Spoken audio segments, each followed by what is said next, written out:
7:45.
Depending on how many we need.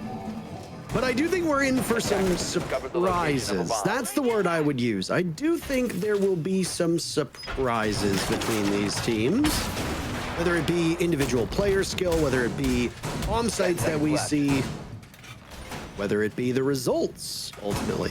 5 seconds left. If you look at the if you look at the SQ versus OXG matchup, and then you look at SSG versus Wildcard, this is the match of the day that I expect to go all 3 maps. Though, I mean, I did agree with the desk. I thought that we would end up seeing Oregon in the earlier match of the day, and we didn't. So who knows? Maybe this will be a quicker day than we expect.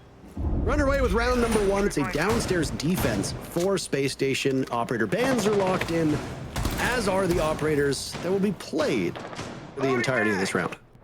Nothing too, striking the operator ban phase. Very normal stuff. We have not seen Dogby being able to be played at all today so far. It was spent in the first 2 maps, and the only 2 maps in OHD Sonics earlier, and the first map right now between Wildcard and SSG.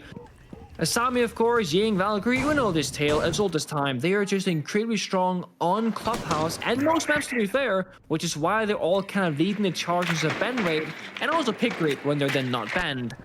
SSG in, well, SSG fashion, looks like they have a semi-pseudo roam clear because like SSG basement roam, right? Classic throwback, but they don't.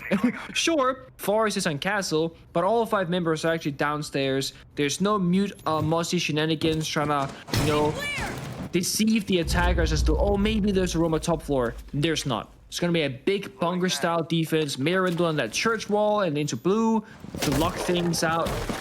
It's up to Wildcard here. On the opening rounds, be on the attack. You gotta problem solve and do everything by the book in a good and quick way, because if you take too long, don't have time to work with, do it too quickly, you might lose a member in the process. Playing that fine line. Making good pace so far though, getting hatches, getting self-destruction, and just kind of hitting those APCs.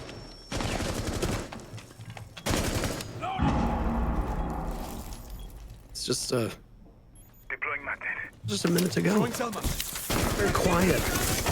He's not really wagering anything just yet until Fultz decides to go for the swing. As you've seen, Adam was attempting to open up that mirror with the Selmas tossed out. Not only is he successful with objective play, but is also successful with that first pick, cracking things open.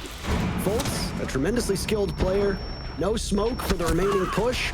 SSG falling by the wayside now. Wildcard's guns just too strong for them. Merc shepherding in the diffuser. The default plant spot in the back of church with the last 2 players from SSG looking like they're boxed into the bomb site, but J90 thinks he's got some magic and it's working. Hacker finds himself in a 1v2. Things were going terribly for Space Station. And now Packer is the last one standing, but they have no intel. One of these two players from SSG will need to bait themselves out in order to get Packer to reveal his position. Playing by the door on Moto, J9O is certain it's the other way around. They have no idea. Defenders Packer have eyes looking on the out, diffuser. waiting. Attackers He's caught off by the castle barricade. There's a pick. Timer running down the swing, and Packer wins it. Space Station gave you hope, but then Wildcard took it away. An exhilarating first round as they battled back and forth, and Wildcard ended up coming out on top. What a phenomenal first round. I mean, a back and forth between the two teams, and the only thing really is, it started off in like the worst way possible, right? A massive blunder from Foltz. He swings the mirror window, knowing they broke the floor in the hallway above him, so of course he's gonna die. And to make things worse, his teammate, who was relatively close by, the Wamai, actually had impacts in his pocket, 2 to spare, he could have used instead of that swing. And that might have very well changed the outcome of that round entirely if that was played out differently. But what a great clutch attempt by J9O and Forest. And whenever you see SSG in those kinds of scenarios, the 2v2s, the 2v3s, etc., you can see a lot of like the Astralis fundamentals and how they play out those rounds. They got down to that 2 versus 1, and where most teams would just like kind of run into the bomb site and find the diffuser, they stood still for like 10 solid seconds trying to listen for game sound and forcing the enemy to make the first move. But Packer, so much confidence, was actually castle barricaded inside of Moto. He didn't even realize, but it almost kind of worked to his advantage because it was such a quote-unquote weird place to be in that neither Jaina nor Forrest even thought about it. Just talked hot on the door. Well done from them, for Packer should I say rather. Wildcard off to a great start. Their execute's very lethal. When you got someone like Mert able to like call the shots in the entries, you know that when you gotta go, well, they're gonna get going very quickly. Are we gonna see some good old-fashioned bandit tricking? I love. I believe in terms of Rainbow Six, this would be referred to as Return to Monkey. Because we are going back in time to the very beginning. Like, I remember when we first learned that we could bandit trick. It was like the first time that primates learned that they could use sticks as tools. Oh my god. For those of you that don't know, that is a reference to 2001: A Space Odyssey. But it's now bandit tricking seems as primitive as using a stick as a tool, right? We have so many other options at our disposal that bandit tricking can be easily thwarted. You can juggle it with EMPs. You can use a Maverick. You can get below and bucket. There's a lot of counters that are present in the game now. And I mean, bandit tricking used to be really common years ago, but it's just not something you see anymore. No, and because of that, some teams might struggle against it because Wildcard's entire push has been put to a quick stop because Forrest simply is playing bandit. Haggard tried to get the wall the first time, he got shut down, and then he got tricked. Okay. See, so when I say it's primitive, because there's the answer for it, right? You fire a Capitao arrow in, it pushes Forrest off of his position. There's tools available that stop the bandit from being able to juggle those batteries.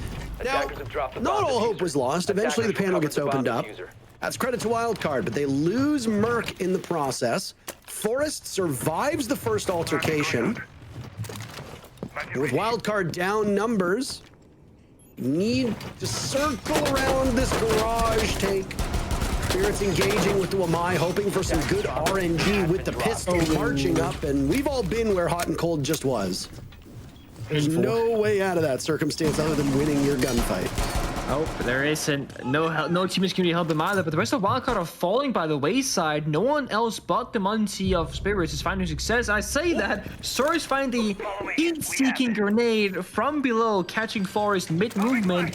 Houston's down to a single HP as well.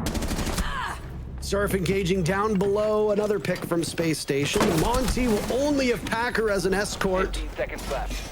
Their vision obscured, short-sighted. Packer down, can Spirits pick him up? Yes, he can, but the timer just continuing to run against them. Wasn't much left for Packer to be finished off by that impact. Now the Monty is in the A-bomb site, and what would you look at that? No opportunity whatsoever for the Monty to do much. Space Station gave themselves an early advantage, killed some utility, killed Merc, and ultimately rode that out for the remainder of the round. Their first successful defense comes on CCTV cache. It's always funny seeing the basics of the game, like you spoke about, like bandit tricking, where we almost never tend to see it. I think Foxsafe and OXG is one of the few NAL players who tend to love and try to bandit trick as much as possible.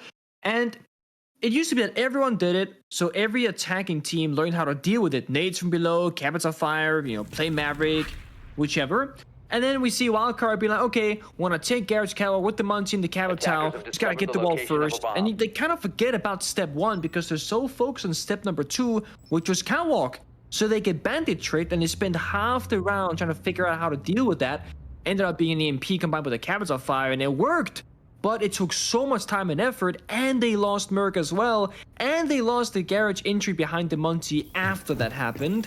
So SSG, they do that good old, okay, yeah, you can get catwalk rafters, but we'll take more than we lose from that and end up in a positive outcome because we get 2 kills and you get a bit of map control, and they're laughing. They had the echo, they had the impacts, they had the bandit. SSG has always been a very good, like, strategical team in terms of how they play their operator lineup on attack and defense, and how they set up the map on defense specifically. And it's why SSG historically has been a great team on maps like Clubhouse and like Cafe, because the playstyle on those maps pretty much just plays into the nature of this team's playstyle. Even with the various roster changes, it's always been pretty solid for them. Lots of gadgetry that you can deal with that Brava. You've got magnets, you've got the dread mines, you've also got the yokais. Ooh. So there will be some targets here for the Brava. Optimal operator, I would go so far as to say. You've also got default cams. If you don't want to shoot them and you want to rob some information from your opponents, you have access to that. There's also the bulletproof camera that was brought by Hot and Cold. First pick comes from Forest. Goodbye to Surf. I don't know if Yana had maybe sent in the clone or not, but losing the fight as Space Station ultimately comes out ahead, but Wildcard wants to keep it close and so far is succeeding. Only 2 remain for Wildcard. Adam and Spirits doubled up. Plenty of time left to work, but you've got a Solus on the board. You've got 2 yokais presumably still in play, and you've got those dread mines strewn about as you try to get into the site, unless you've taken care of them with Bravo, which is entirely possible given the way Spirits is using that clutch drone. The longer you let this round go on, you might be taking engagements completely blind. That would be a big blunder. Would.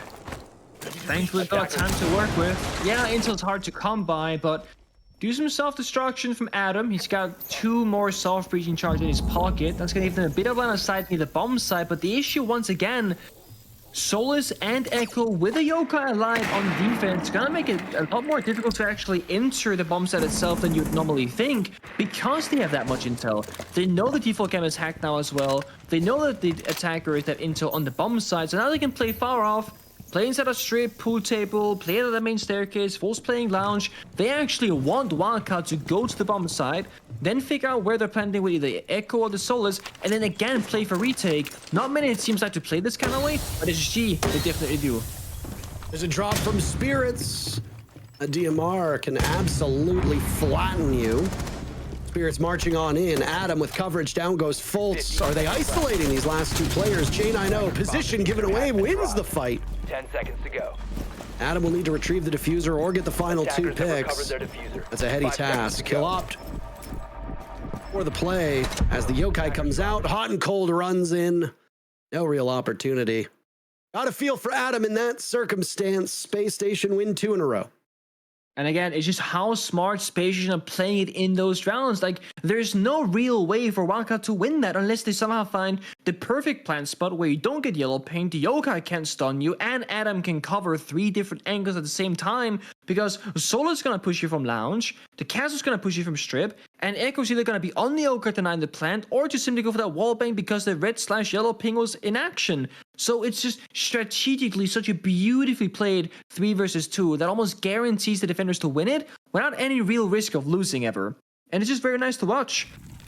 Before that happened though, we saw Respected and J9O on top floor holding that pixel angle towards the master bedroom window, and he was constantly moving his mouse like pixel by pixel.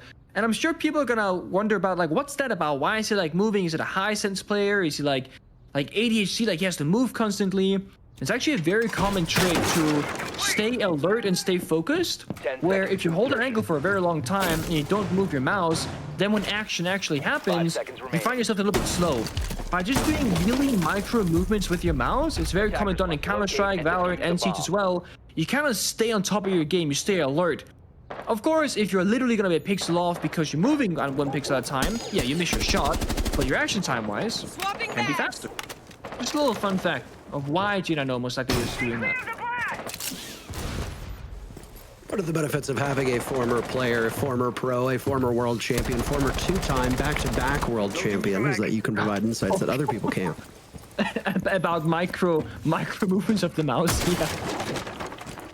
You know it's a good match when you can really dig into the tiny movements of the device used to aim. Wrong. Really get to nerd out.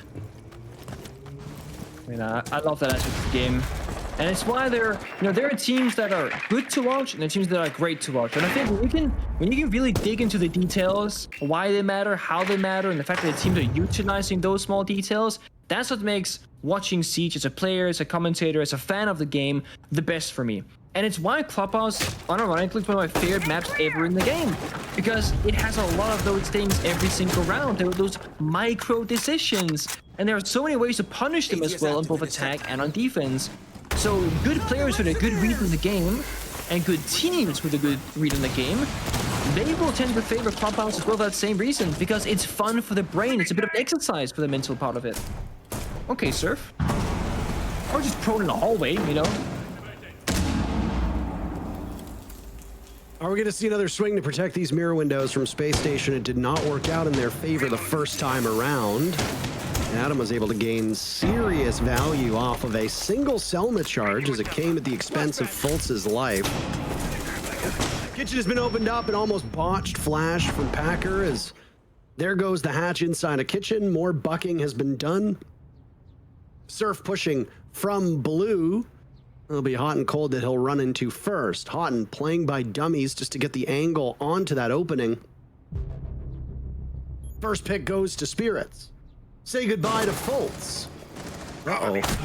Did it possibly happen again? J90 inside a dirt tunnel. He takes down Spirits. Hot and drops to Surf. J90 still in this position, surviving with a tiny bit of HP. Now there's a double drop, a potential triple drop, but Adam doesn't live long enough to see that happen. Space Station against the odds once more, but they were able to pull it off in this position, almost, until Packer clutched. Do they get closer? Do they change the story on this defense? Be 3 in a row for them. 10 seconds, you wouldn't know it. There's Forrest playing around. Down goes Merc. Diffuser surrendered 2. Space Station losing it. The double drop from Wildcard. Forrest is going to retake from above. If he gets a read into this, he could stop Packer in his tracks, but he doesn't have information, and the coverage from Surf gets the job done. 2 for 2 on this bomb site for Wildcard. This is not the kind of streak you want to have if you're Space Station. Tie game between these 2 through 4 rounds. That is such a... I mean, that is just a mess of a round. The execute comes from Wildcard, but the one guy who dies is the guy Diffuser in Kitchen. So how did it go? The attackers drop, so the defender goes up, then the attackers go through the bomb site, they go back up to Kitchen, then they drop and they plant, then the last defender goes back up to Kitchen again. It's literally ringing out the rosy 4 separate times. And one of the big reasons why that actually was able to play out was because SSG opted for a double blue wall reinforcement from blue into church. We don't see that very often. Normally it's the middle wall reinforced, and then a rotate, and then a rotate to dummies with the mirror window next to it, like we saw.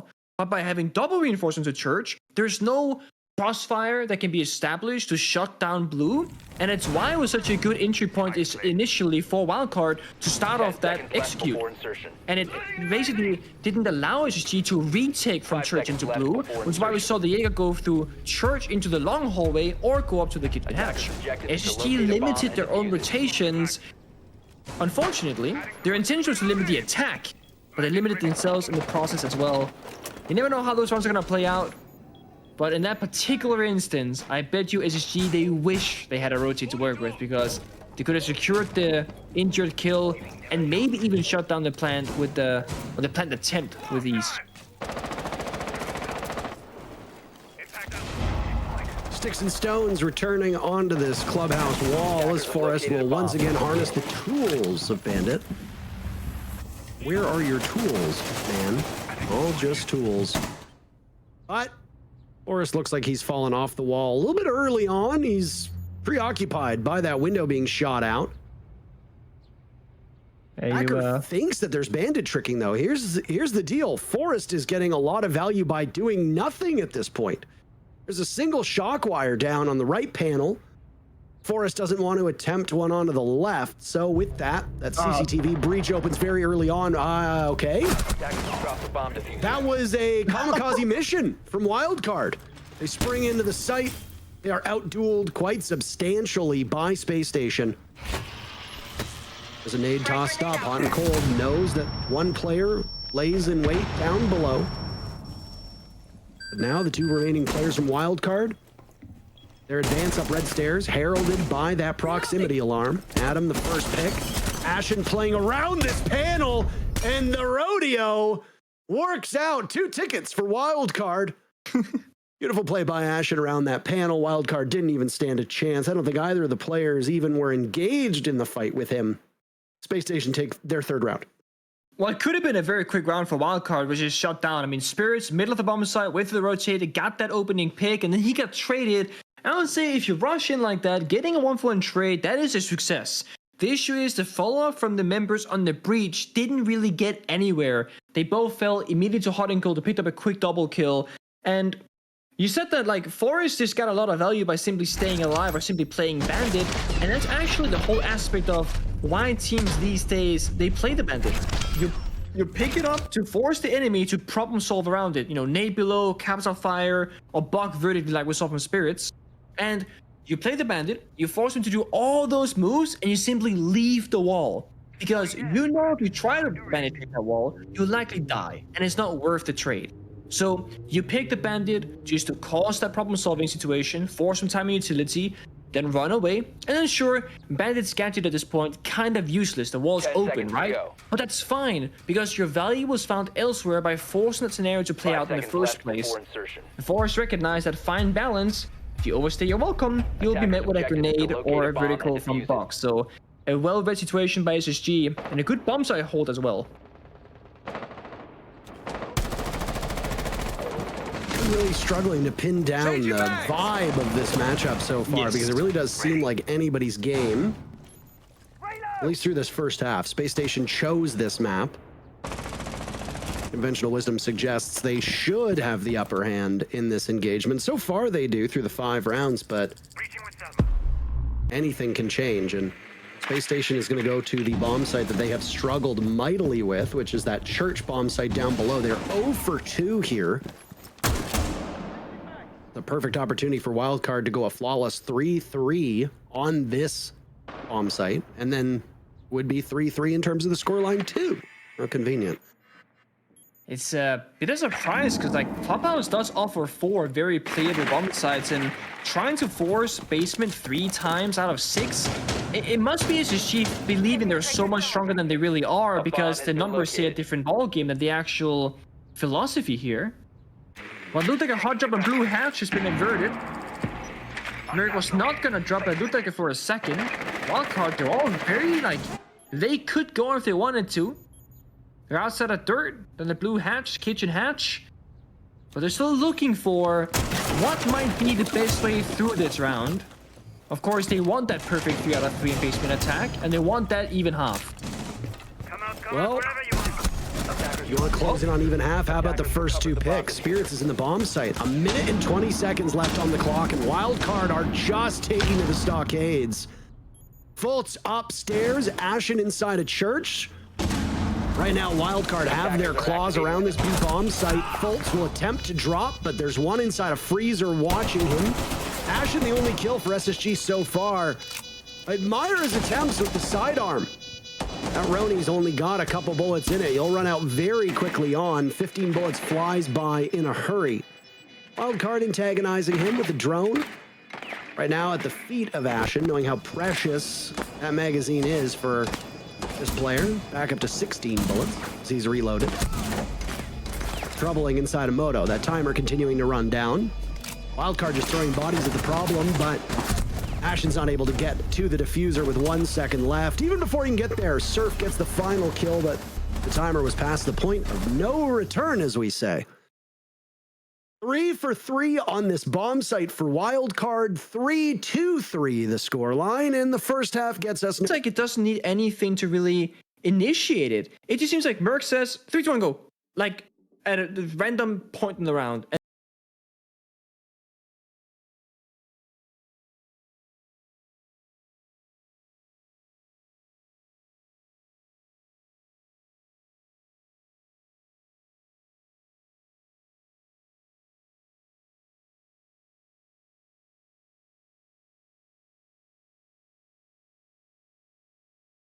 Now, first half is completely done. 3-3 the scoreline, as you can see on the top scoreboard. Very first defense will be a familiar and favored site for Wildcard. SSG opted to defend Church 3 times through their 6 rounds, and they came out empty-handed on every single one of them. 5 seconds left. All 3 of those rounds played out differently. There were some mistakes committed by SSG. Go back to round number 1 when Fultz peeked out to try to keep the mirror window from blowing up, lost his life, and the mirror window. Second attempt, it was more of a slower pace for Wildcard, but they were able to keep numbers down very early and then get into the site, lock things down. Final round, Wildcard just bull rushed in, and that was curtains for Space Station. So 3 different ways to approach this bomb site. Which one of those will Space Station decide to emulate? Or do they have a 4th, 5th, and 6th way to do it as well? Because I do believe there are that many ways to break down that attack, because there are so many small things you can change that will massively sway the outcome or exactly how you get to that end goal of winning those rounds. But for the very first one here, it will be a, I want to say like a semi-roam for Wildcard. They're not heavily committed to it, but they have reinforced walls above. They're playing on those staircases, but this is purely a matter of wasting time and killing a couple of drones more than... Okay. Oh. Alrighty then, Packer. It's a mighty fine C4 there, good sir. I mean, there's a 4th way to go about this bomb site that doesn't involve anything that Space Station does. It rests entirely on the way that Wildcard want to defend. One thing that we didn't see from Space Station through those 3 rounds was the quote-unquote patented SSG roam. Obviously, this is far from the same team that popularized that style of defense, but it was a relatively tame and sheltered defense for Space Station on all 3 attempts of this bomb site. Wildcard getting an early pick, engaging early on is something that I don't necessarily think lines up with what we saw from Space Station on their defenses of this same site. I have to agree with you, but I guess this is why you bring 2 heartbreakers and get what? Where's Merc going? He's being shot at, so he zigzags left to right and then sprints towards the gunfire direction. I think he's a little bit confused there, but that happens, okay? He's trying to make it a fun, even game with the 4-4 scoreline, or round player count rather. Fultz dying a bit early again.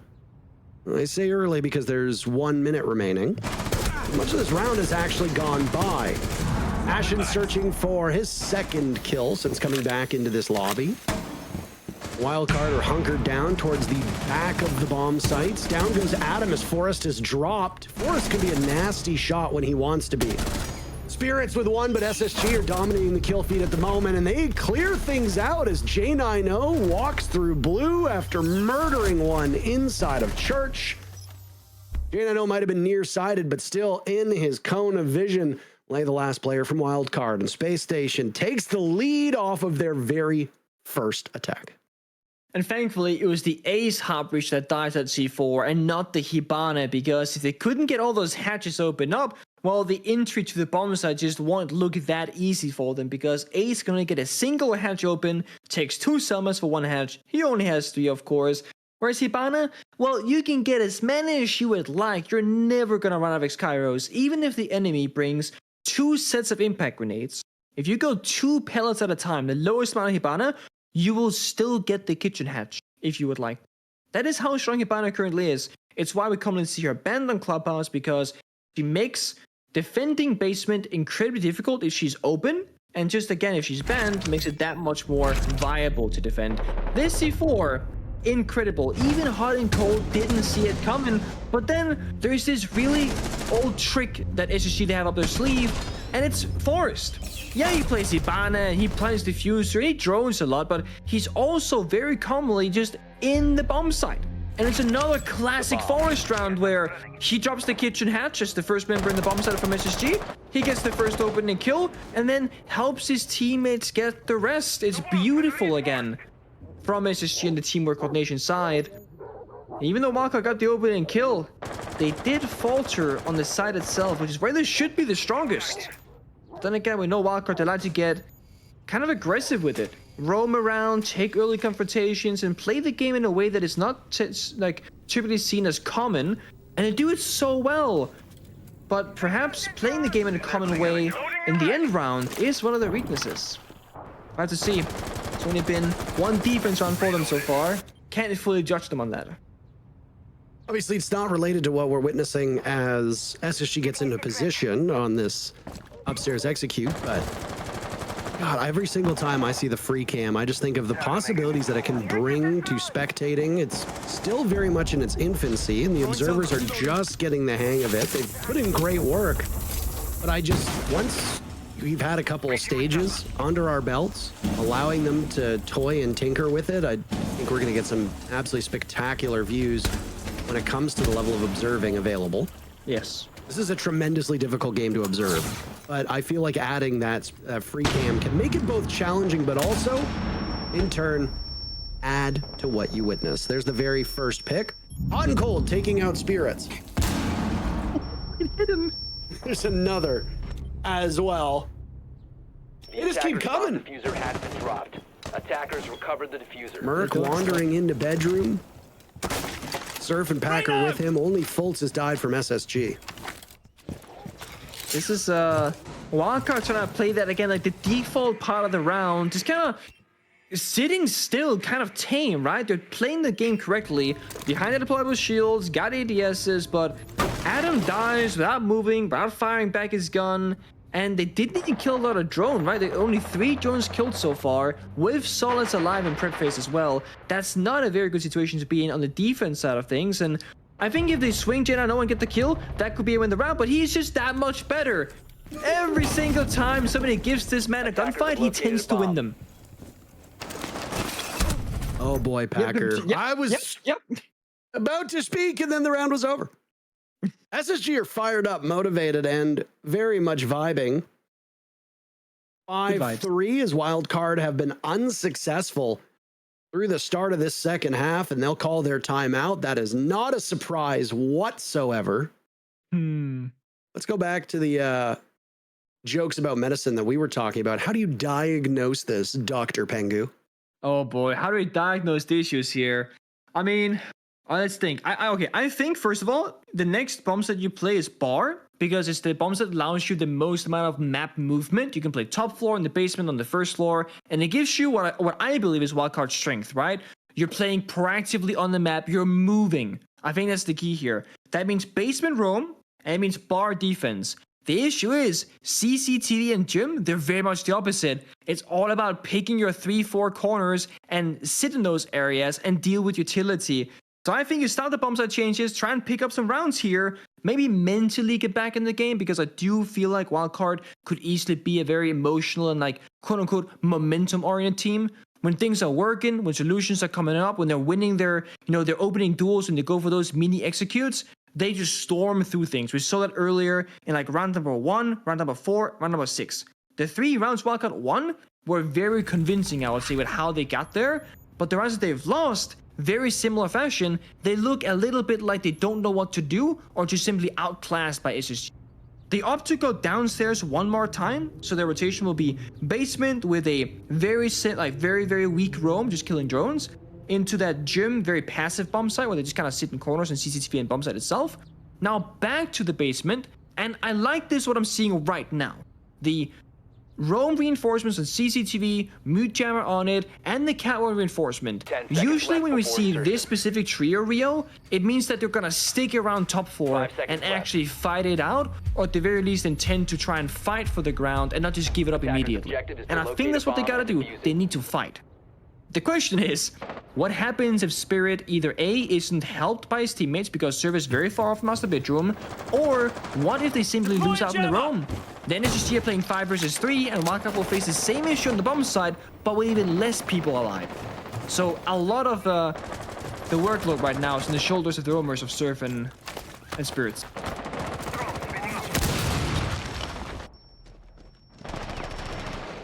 30 seconds off of the round. Discovery going in.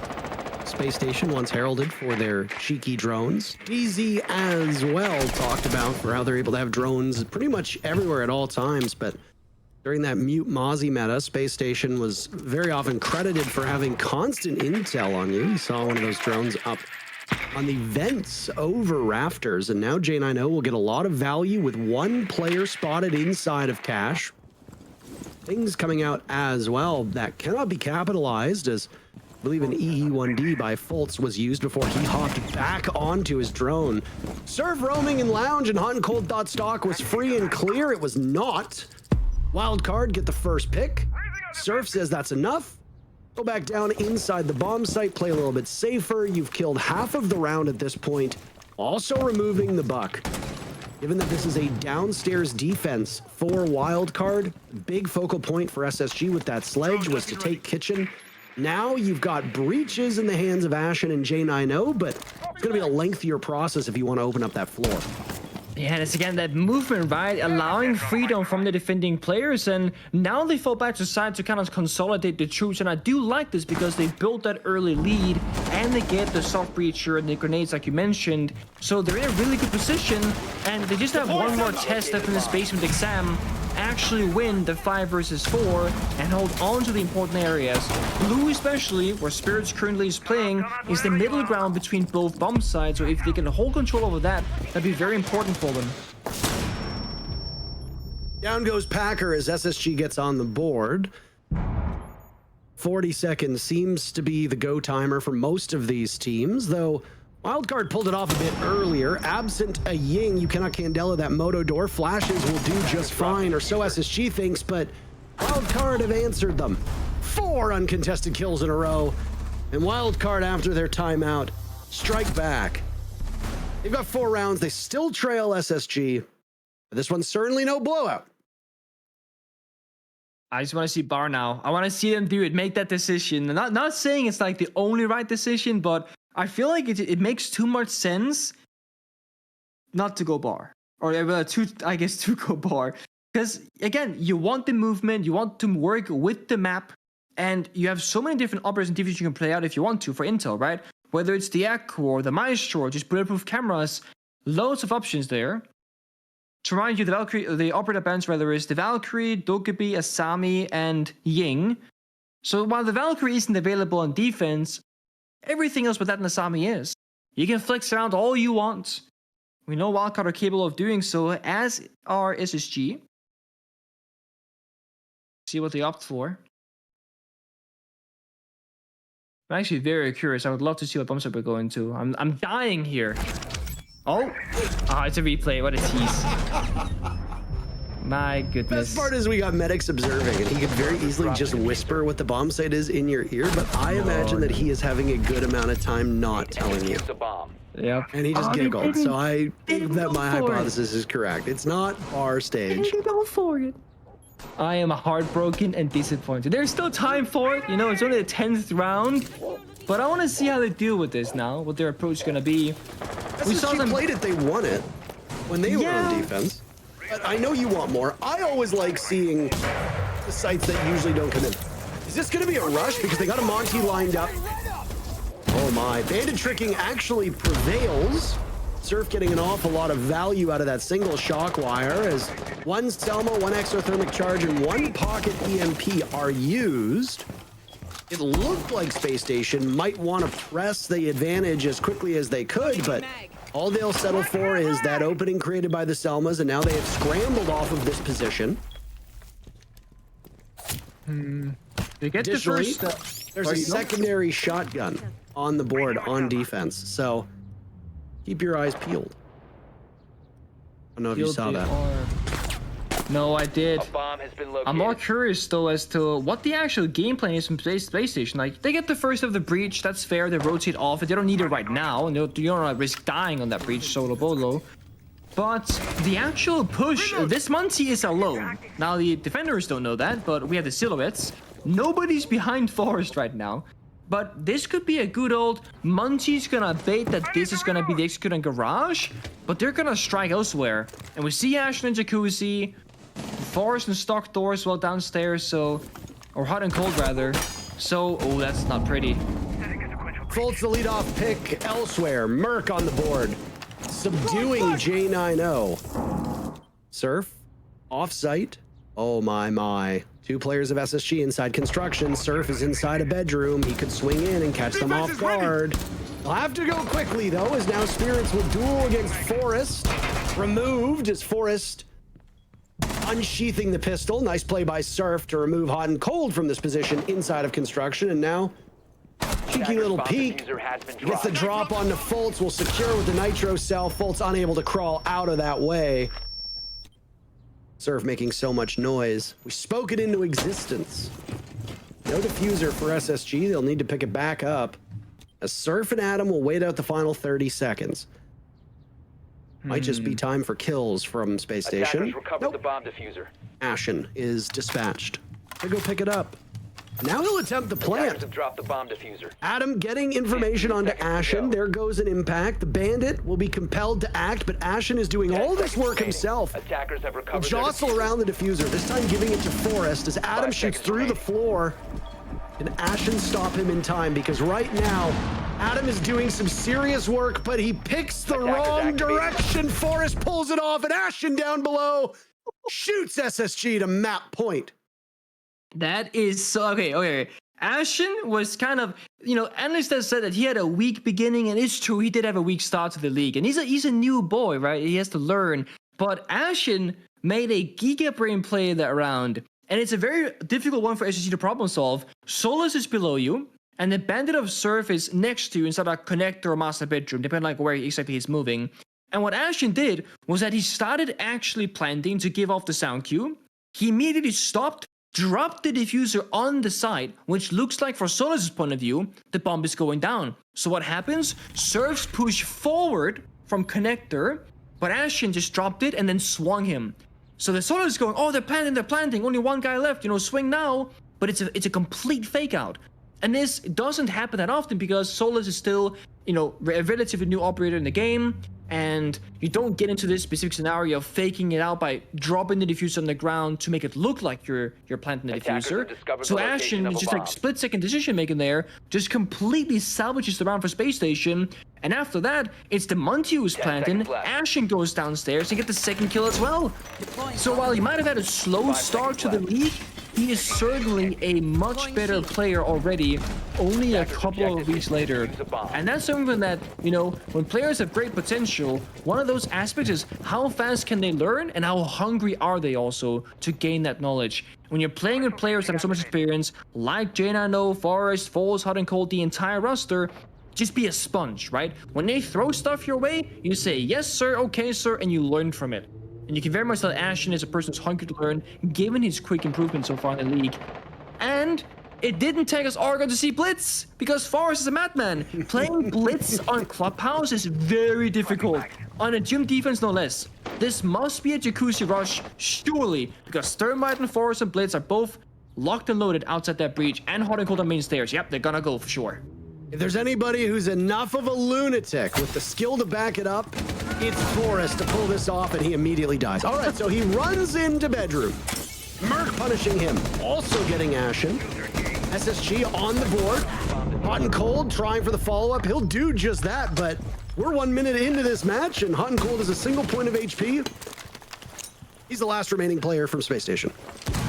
So the rush strat with the map on the line seems like a decent idea. Why not? Catch them off guard. But so far today, not a single team that we have watched has been able to pull off a successful rush on any of the 3 maps. Space Station just following the trends, not the trendsetters that they used to be. A 3K for Merc. That round was over very quickly on. Space Station still on map point. Wild card within one. They prevail. We go to overtime. You know, I'm still happy. That sigh, by the way, is like a disappointed father sigh from you. It was as the Blitz daddy, if we can go that far, right? I know how good Forrest can be, and I'm not saying that he made a big mistake in that round, but I really wanted the chaos. I wanted to go in, get a kill, stay alive for a bit, you know, SSG, they make map presence on the bomb side, it's a back and forth, they're, you know, really fighting toe-to-toe, but it's just like, they run in, they meet the wall, and it goes splat. And that's it. Merc just shuts it down, they lock them out, and they cannot get in, and that's really it. And it's match point as well, so it's super exciting, right? And then it just wasn't. At least not from the side of Space Station. But if you want an overtime game, or a close game, it's great that Wildcard just won that with no effort, because now they are one round closer to their own victory, and one round closer to forcing OT, as the score is still 6-5 in favor of Space Station.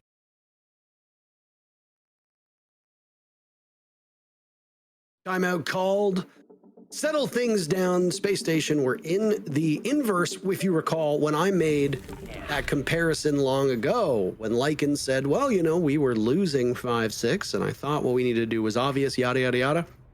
Callout does not approach it in the same way. Maybe he does in other circumstances, but certainly not here. Callout is an exceptionally bright and capable coach. And if memory serves me correctly, back when he was coaching Astralis at SI, Astralis had one of the highest conversion rates on the round following a timeout. SSG fans, you better hope that that's the case right now, or else you go to overtime. 3 rounds will ultimately determine your fate. This is SSG's map pick, so again, even if SSG wins 7-5, which is not necessarily the scoreline expectation, but SSG winning is at least the expectation on their own map. They win 7-5. It was still a close, scrappy matchup against Wildcard. You then go to Cafe, which is Wildcard's choice. All right, you have a chance to close it out in 2. Space Station lose here. Well, they find themselves in a very rough spot going to that Cafe, again chosen by Wildcard. Yeah. See what they can figure out, though. I mean, you take a technical timeout on match point, there's 2 outcomes. Either you talk about the following round, so the current one, and that's it in a vacuum. Say, how do we win this in regulation? Or you say, okay, let's prepare for the next round, but let's also talk notes for overtime in case we get there. Because you don't have a minute to talk to your coach. And you can't really cover everything, so you gotta really pick your battles and be very quick and efficient about it. And hopefully, the members of SSG, which I believe they're capable, will be able to like take that discussion forward into the rounds to come. So if you've done a good job as a coach, is that you give the tools to your players to problem solve on their own, but with guidance at times, right? Whereas a poor coach will have to tell you the literal solution for everything, so then technical time when it's over, the players are completely clueless. Half the round is already burned by. Nothing's really happened. This is a classic basement clear, as I mentioned earlier. What happens usually in a basement room clear? Well, not a lot, not in terms of gunplay, because defenders are now turtling up. The Mira, the Mossy, the Finner, the Nidoromai, they're bunkered up. They want to welcome the attackers into the bomb side and then shut them down. So for Space Station, this is that fine line between going quick enough to have time to work with, but not so quick you start skipping a basic step somewhere and either lose a member or you're missing a key portion of the map, a certain hole in the floor, a certain grenade to clear the shield, etc. And just right now, scouting for intel. Because SSG, they can attack from dirt, kitchen hatch, moto, church breach, blue. They have infinite amounts of possibilities. All they gotta do is really choose. 50 seconds remaining. A crucial round where no damage has been done to anybody just yet. Utility still there in spades for the attackers. Defenders have used an awful lot of theirs, but 2 nitro cells still in pocket. A wild card means that the post plant for them, or rather the execute, if the post plant doesn't even end up occurring, is prepared for. There's the killing. SSG, all blue all the time, hot and cold with 3 kills. Hacker to keep Wildcard in this match, fighting against the smoke. but shut down. Space Station earning a very hard-fought victory on their map.